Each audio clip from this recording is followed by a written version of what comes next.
राधे राधे, हरे कृष्णा। आप सभी का बहुत बहुत स्वागत अभिनंदन है। तो आज की कथा श्रृंखला को आगे बढ़ाते हैं। आज तृतीय दिवस कथा को प्रारंभ करते हैं।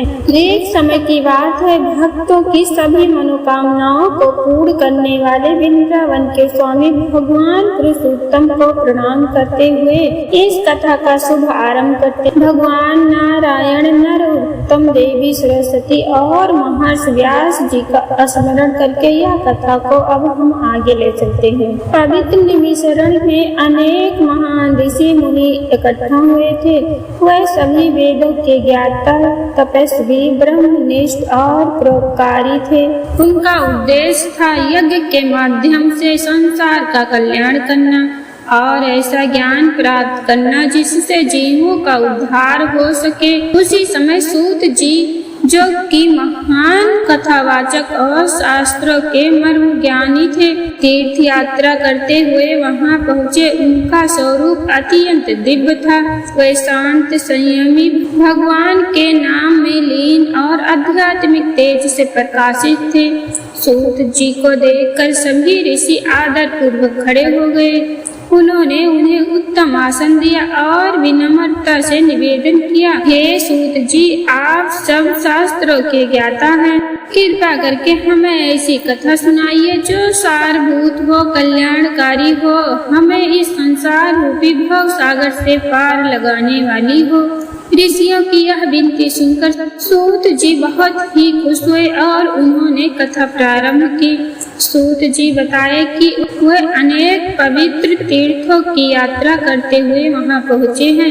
उन्होंने पुष्कर, यमुना, गंगा, काशी, गया, त्रिवेणी, गोदावरी, कावेरी, नर्मदा आदि पवित्र नदियों और स्थानों पर स्नान किया, तर्पण किया और देवी देवताओं को, पितरों की पूजा की। इस तीर्थ यात्रा ने उनके मन को और अधिक पवित्र और शांत बना दिया। यात्रा करते करते वह हस्तिनापुर पहुँचे, जहाँ उन्होंने सुना कि राजा परीक्षित ने अपना राज्य त्याग दिया है और गंगा तट पर तपस्या कर रहे हैं।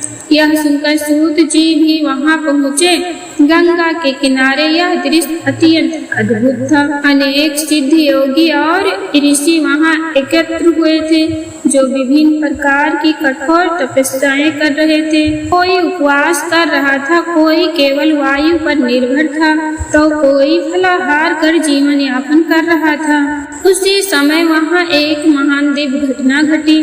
महर्षि व्यास के पुत्र ब्रह्म ज्ञानी महान योगी श्री सुखदेव जी वहां पधारे। वह युवा थे, परंतु उनके भीतर अद्भुत वैराग और ज्ञान था। उनका स्वरूप अलौकिक था। वह संसार के मोह से पूर्णतः मुक्त और ब्रह्म में लीन थे।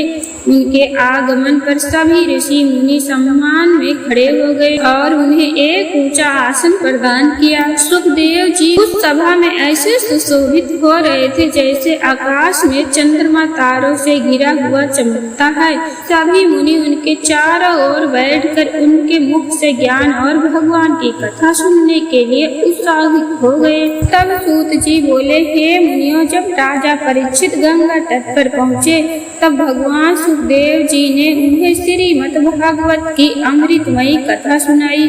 उस कथा को सुनकर राजा परीक्षित को मोक्ष प्राप्त हुआ।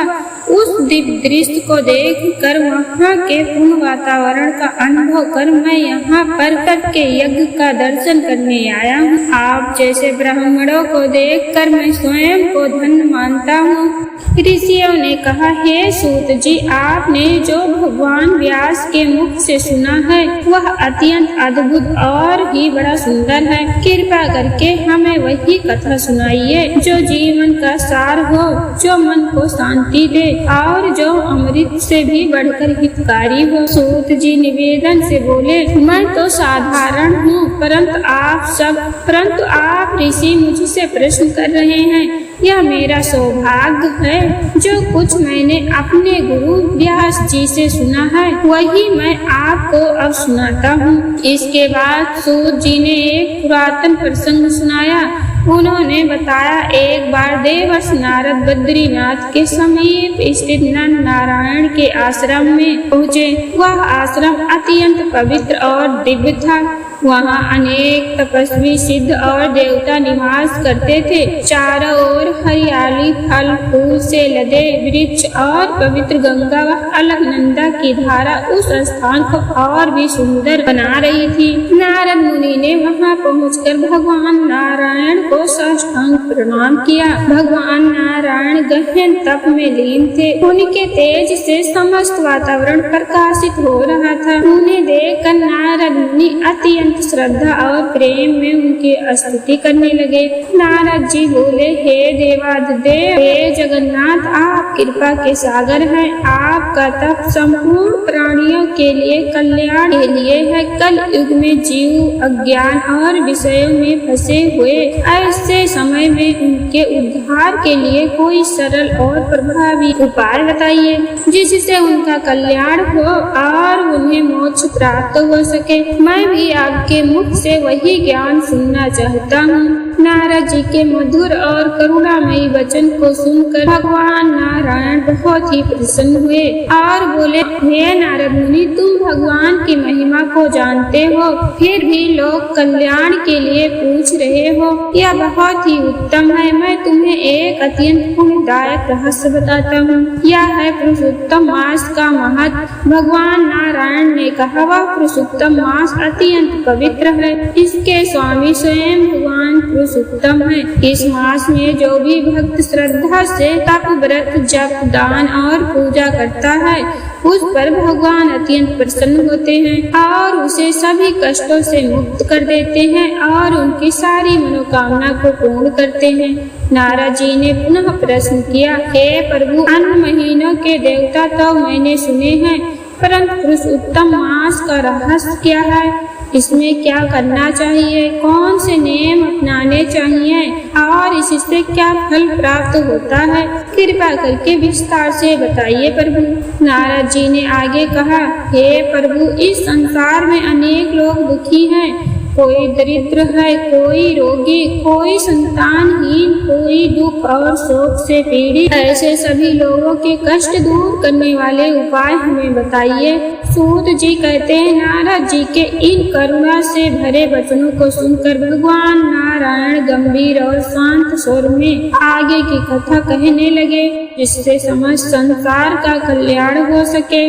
तो आज की कथा यही तक और हम आगे की कथा सुनेंगे कल की श्रृंखला में। तब तक के लिए आज सभी को राधे राधे, हरे कृष्णा।